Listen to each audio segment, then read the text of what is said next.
Hello नमस्कार दोस्तों, मैं जयेश राजपूत आप लोग का फेस्ट फॉर नौकरी में स्वागत करता हूं।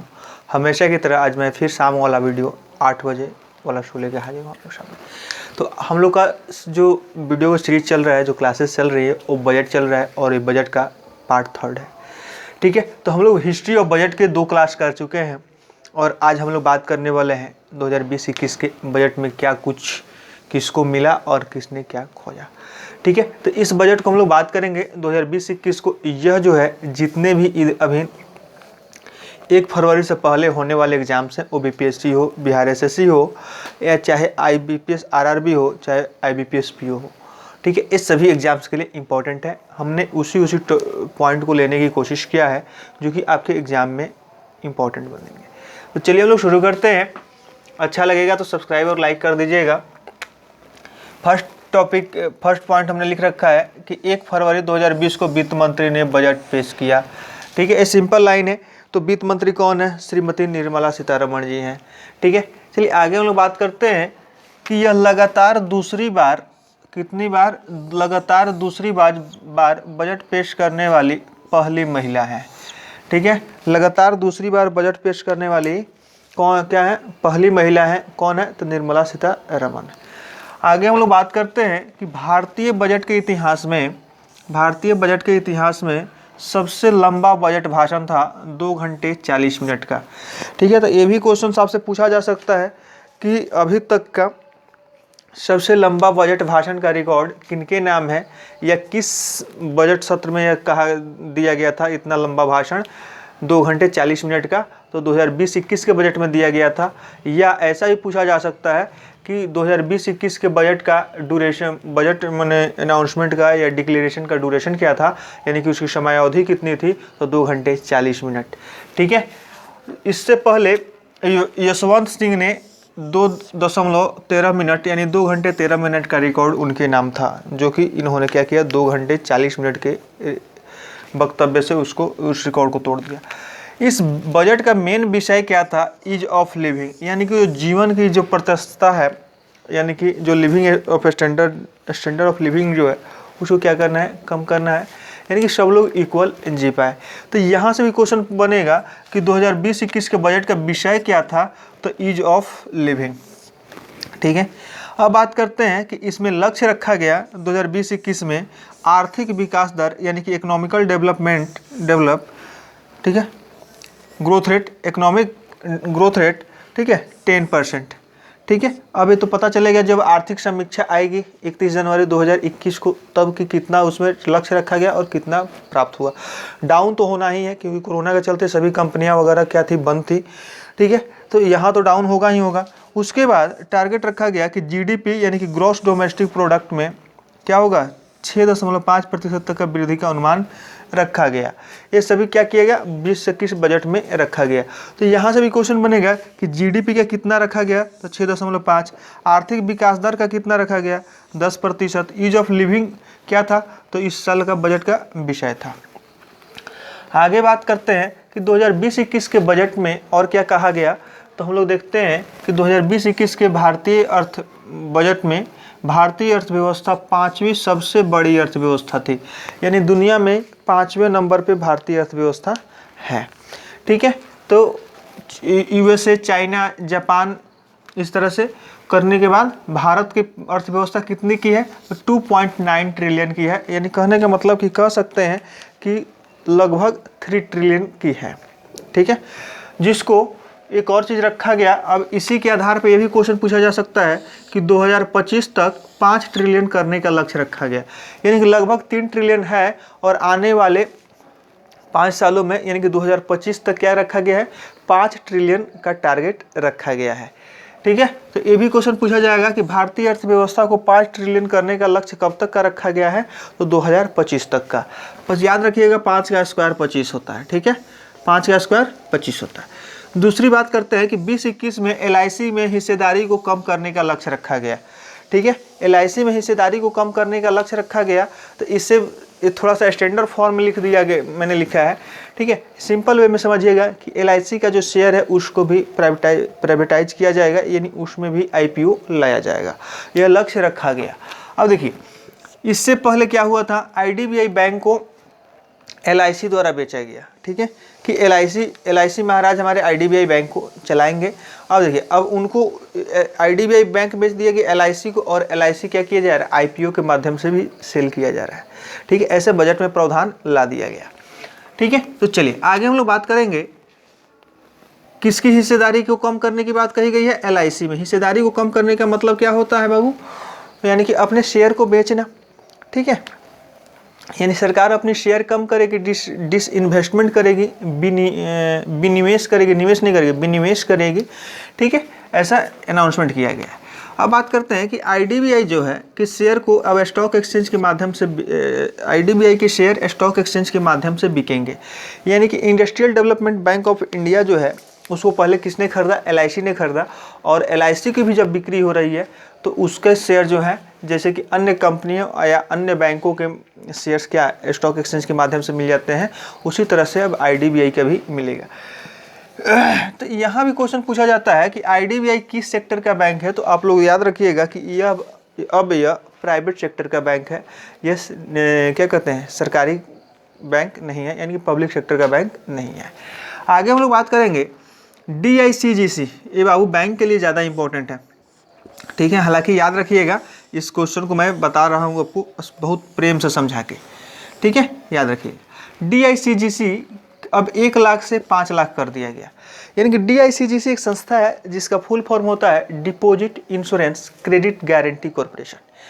ठीक है, यह RBI के सब्सिडरी संस्था के रूप में, यानी कि उसकी सहयोगी संस्था के रूप में काम करती है, जो आम जनता द्वारा बैंक में की गई जमाओं पे DICGC क्या करती है, बैंक में आम जनता द्वारा बैंक में की गई जमाओं पे इंश्योरेंस कवर करती है।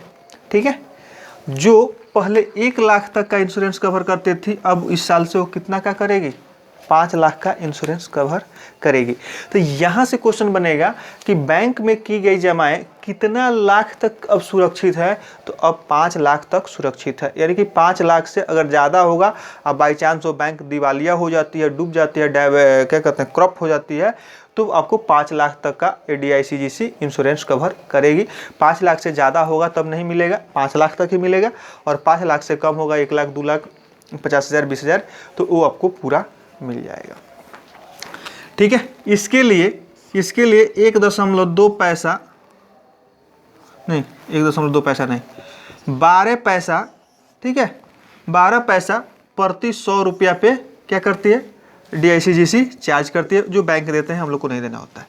अब बात करते हैं कि 2025 तक 100 नए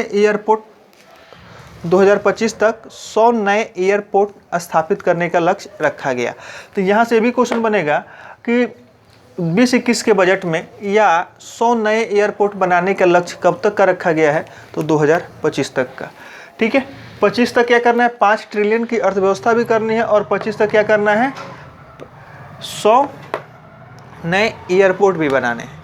ठीक है, 100 नए एयरपोर्ट भी बनाने हैं। फिर 24 में इलेक्शन होगा, जिताइएगा तो 25 तक काम होगा। चलिए आगे बात करते हैं कि 2020-21 में तेजस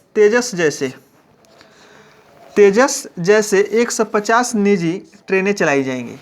अब देखिए, एक ट्रेन चला तेजस एक्सप्रेस, जो आपको लखनऊ से दिल्ली IRCTC द्वारा चलाया गया, तो इतना बवाल हुआ, इतना हो हल्ला हुआ। अब जोड़िए कि इस तरह के 150 ट्रेनें चलेंगी तो क्या हाल होगा। ठीक है, तो इसका ये मतलब मत समझिएगा कि यह जो है रेलवे का क्या हो रहा है, निजीकरण हो रहा है, यह PPP मॉडल पे काम हो रहा है, यानी कि पब्लिक प्राइवेट पार्टनरशिप पे। यानी कि सरकार कुछ मुद्दों पे क्या है, कंफर्टेबल नहीं है, उसको नहीं हैंडल कर पा रही है, जिसकी वजह से क्या किया जा रहा है, और उसमें प्राइवेट कंपनियों को भी एंट्री दी जा रही है। इससे फ़ायदा क्या होगा कि उसके जो क्या कहते हैं, विधि व्यवस्था दुरुस्त होगी, और जो भी टाइम टेबल अप डाउन चलता है, ठीक है, हमारे यहाँ लेट ट्रेन चलती है, बुलेट नहीं चलती है अभी, ठीक है, तो उसको सुधार करने में फ़ायदा होगा। ठीक है, अब बात करते हैं 550 रेलवे स्टेशनों पे फ्री वाईफाई सुविधा शुरू की जाएगी। ठीक है, ये उतना इम्पोर्टेंट नहीं है, बट यहाँ ये इम्पोर्टेंट है। 2020-21 के बजट में भी कहा गया कि किसान रेल चलाई जाएगी और किसान उड़ान योजना भी चलाई जाएगी। यानी कहने का मतलब कि किसानों द्वारा जो भी पैदावार होंगे, जो बड़े शहरों तक नहीं पहुंच पाते हैं, उनके लिए स्पेशल कृषि ट्रेन या किसान रेल चलाई जाएगी, जो क्या करेगी, यहाँ से किसानों का जो भी पैदावार होगा, जो भी धान गेहूँ अनाज जो भी होता है, उसको बड़े शहरों में ले आके सेल करेगी। ठीक है। और दूसरी, और जो जल्दी खराब होने वाले वस्तुएं हैं, ठीक है, जो जल्दी, जैसे फ्रूट्स वगैरह हो गया या वेजिटेबल्स वगैरह हो गया, उनको जल्दी पहुंचाने के लिए, उसके लिए किसान उड़ान योजना शुरू किया जाएगा, जिससे कि उड़ के किसानों का फल सब्जी या जो भी माने आइटम्स हैं वो आसानी से दूसरे शहर पहुंच जाए और वहाँ के भी लोगों को ताज़े ताज़े मिल जाए और यहाँ के लोगों को भी नुकसान नहीं हो। ठीक है, तो आप लोग बने रहिए और देखते रहिए। अब बात करते हैं हम लोग नई कर प्रणाली, यानी कि इस साल बजट के अनुसार कितने तक की आपकी आय कर मुक्त होगी और कितने तक की आय से ऊपर जो होंगे कितने दर से कर देने होंगे। ठीक है, तो बाकी सभी कुछ सेम ही है, बस एक ही चीज़ इसमें अंतर किया गया है, उसी को हम लोग को समझ लेना है। पहले जो था आपको 2.5 लाख पे कर लग जाता था। ठीक है, अगर नॉर्मल कोई भी इंसान है, ठीक है, नॉर्मल इंसान का मतलब मेरे कहने का मतलब क्या है कि सीनियर सिटीजन को छोड़ के, ठीक है, महिलाओं को भी कुछ हद तक छोड़ा गया था, 25-50 हज़ार का डिफरेंस होता था। लेकिन अब यहाँ कहा गया है इस बजट में कि किसी की भी आय अगर 5 लाख से कम है या 5 लाख तक है, ठीक है, तो उसको कर नहीं देना है, यानी कि उसको 0% इनकम टैक्स लगेगा। ठीक है, यानी कि यहाँ से क्वेश्चन बनेगा कि 2020-21 बजट के अनुसार, ठीक है, कितने तक की आय कर मुक्त घोषित कर दी गई है, तो 5 लाख तक की आय कर मुक्त घोषित कर दी गई है। आगे हम लोग बात करेंगे, तो 5 लाख से अगर ऊपर होता है तो सब सेम लगेगा। 5 से 7.5 तक लगेगा 10%, 7.5 से 10 लाख तक लगेगा 15%, 10 से 12.5 लाख तक लगेगा 20%, 12.5 लाख से 15 लाख तक लगेगा 25% और 15 लाख से अधिक पर लगेगा 30%, प्लस सरचार्जेज वगैरह जो होंगे वो लगेंगे।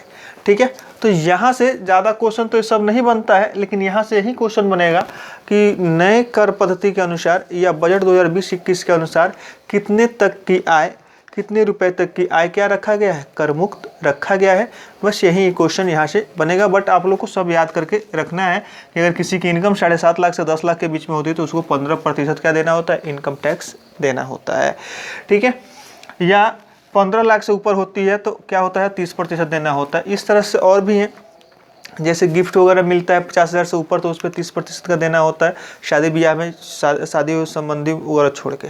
ठीक है, आगे हम लोग बात करेंगे कि इसके अलावा क्या क्या इसका टारगेट रखा गया। तो कृषि विकास के लिए 16 सूत्री कार्यक्रम लाया गया, यानी कि कृषि को डेवलप किया जा सके, इसके लिए क्या लाया गया, 16 सूत्री कार्यक्रम लाया गया। आगे हम लोग बात करेंगे कि 2020-21 के बजट में महिलाओं के लिए कौन सा वर्ड यूज किया गया, तो महिलाओं के लिए धन लक्ष्मी वर्ड यूज किया गया। ठीक है, तो यहाँ से ये भी क्वेश्चन बन सकता है एसएससी रेलवे वगैरह में कि 2020-21 के बजट में महिलाओं को सूचित करने के लिए कौन सा वर्ड इस्तेमाल किया गया, कौन सा शब्द इस्तेमाल किया गया, तो धन लक्ष्मी। आगे हम लोग बात करते हैं, लाभांश कर को समाप्त कर दिया गया।